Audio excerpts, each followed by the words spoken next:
Right now, nearly a quarter of the district's office space is empty. That is the highest vacancy rate ever recorded. Fewer commuters and office workers have been affecting restaurants and retailers' bottom lines as well.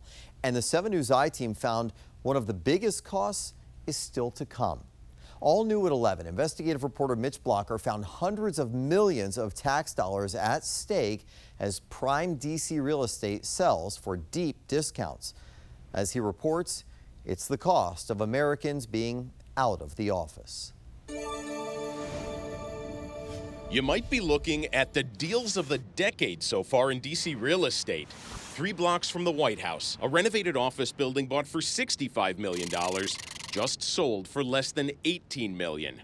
And off DuPont Circle, this office building bought for $45 million in 2012, sold for $10 million in June.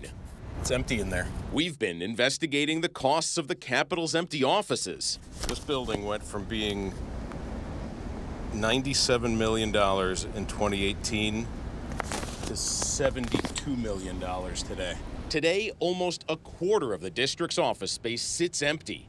That's an all-time high. We recognize that having fewer office workers is having an impact on our commercial values. The Bowser administration highlighted hundreds of office buildings it expects to lose value through 2025.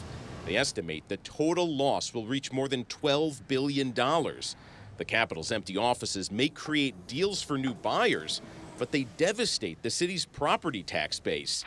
The city expects to lose $464 million in property taxes over the next 3 years, all because of empty offices. The tax is based on what the value of the office is, and they are dropping dramatically. Architects like Steve Smith are reimagining how empty office space can again come alive. This was a hallway to the office.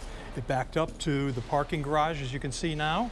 We've broken through the wall here. But in order to transform old offices into new spaces, zoning and building codes have to be changed or at the very least flexible. In D.C., Mayor Bowser is offering building owners in this eligible area a 15-year tax freeze to turn their empty office space into new commercial, entertainment, or retail spaces. She's offering a 20-year tax break to transform old office space into new homes.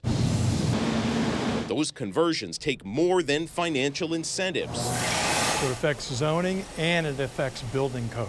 So you need the city or the municipality to actually change something. And most cities around the country are motivated to do that now. Are you changing anything with code or with zoning in order to make transforming some of these office buildings more realistic? No, we still want safe buildings, and so if we notice that there are any gaps in code, then we'll certainly address it. But that's not our focus. So you haven't changed any code or zoning yet? I think I answered that. Are you considering it? We're always considering how to be responsive to our housing needs. With so much money on the line, there is already a plan in order to save our cities from this office exodus. But these are time-consuming and expensive transformations to go from office to retail or even residential. The next part of our investigation, we're going to go inside one of these construction projects to see exactly what it takes. It's the latest for the I-Team. I'm Mitch Blocker, 7 News.